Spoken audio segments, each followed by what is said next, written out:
Весенний паводок жители села Кишерти ждали, но никто не предполагал, что подъем воды будет таким быстрым. За сутки вода в реке Сылва прибыла на 2 метра 20 сантиметров. Вышла из берегов речка Кишертка. Всегда крошечная на вид, она разлилась до уровня водохранилища. В зоне подтопления оказались 157 домовладений, в том числе 126 домов. Ну и люди в основном просто вывозят мебель, все равно остаются при своих домовых территориях, потому что боятся мародерства все равно. Взять шефство над теми, кто не покинул свои дома, решили 2 десятка кишертских жителей и тут же создали волонтерский отряд. Его руководителем стал Игорь Ширинкин. Он предложил развозить по затопленным улицам продуктовые наборы, скомплектованные районной администрацией. Здесь у нас одинокие пенсионеры есть, и как бы люди отрезанные, без лодок. Вот с Андреем, соседом, значит, на лодке помогли, развезли, значит, гуманитарную помощь, воду, продукты. Дом самого Игоря Ширинкина тоже оказался в зоне подтопления. Он только и успел поднять повыше мебель, перевести в безопасное место куриц, как уровень воды во дворе увеличился до полуметра. Игорь сразу подумал о соседях-пенсионерах. Решил курировать 10 домов по улице Строителей. Взял отгулы и начал помогать. За помощь денег не попросил. У нас даже и мысли не было попросить за помощь какую-то, за эту услугу какие-то средства. Поэтому делали все бескорыстно, все честно. Такое наводнение жители Кишерти уже переживали в 1979 и 1998 годах. И никак не думали, что стихия вернется спустя десятилетия. Свою помощь жителям Кишерти предложили спасатели из Перми и Уфы. К ним присоединился местный житель Михаил Молоков. Михаил по профессии водитель. Вот и на время паводка он решил поработать водителем своей моторной лодки, чтобы перевозить людей от затопленных домов до большой земли и обратно. Вроде бы как такси, но бесплатное. Пассажир Анатолий съездил к маме, теперь собрался домой. Я живу на той улице, тут машина раньше ходила, сюда подходила, а сейчас, говорит, все уже невозможно ездить. У меня мама здесь живет, вещи поднимали.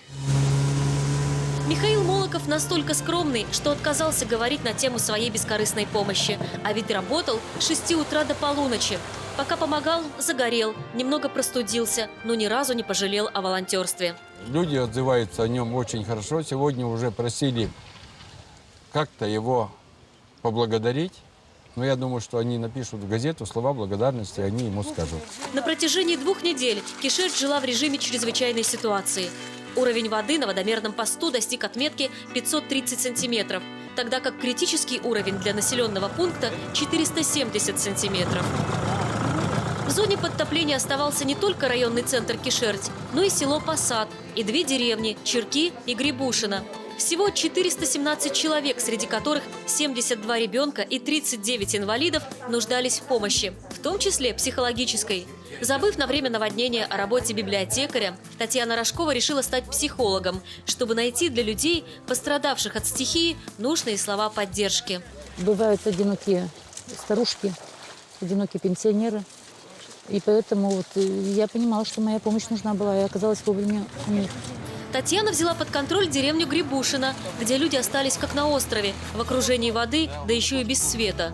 Среди них супруги Ушаковы, Людмила и Николай. Они пермские пенсионеры-дачники.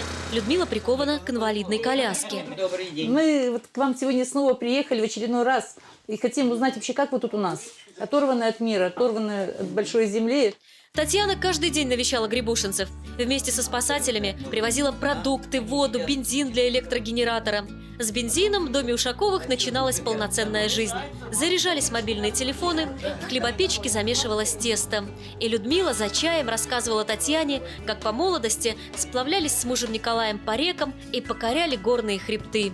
Работа волонтеров в это время очень нужна таким вот пожилым, беспомощным. Ну, молодым, думаю, она не нужна будет. Молодые должны сами управляться. Лодыри, лентяи. Когда вода в Кишертском районе пошла на спад, работа только прибавилась. В домах, где стояла вода, пострадал пол, начал сходить линолеум, со стен отваливаться штукатурка.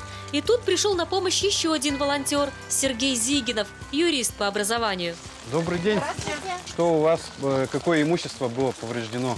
Сергей вошел в состав комиссии по обследованию домов, пострадавших от наводнения, чтобы помочь грамотно составить акты обследования утраченного имущества, чтобы люди могли рассчитывать на денежную компенсацию от краевых властей. Сергей работал бескорыстно всеми вечерами. Мне не привыкать делать что-то бесплатно, потому что иногда я оказываю юридическую помощь людям безвозмездно, бесплатно. Сами киширцы в итоге сделали выводы, что стали более сплоченными после того, как вместе пережили наводнение. Так что наводнение практически, вот в моем понимании, оно надо расплачивать жителей.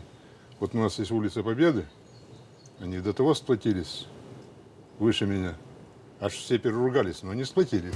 Администрация Киширского района на время паводка стала штабом для всех, и для волонтеров, и для профессиональных спасателей. И все работали слаженно, как одна команда.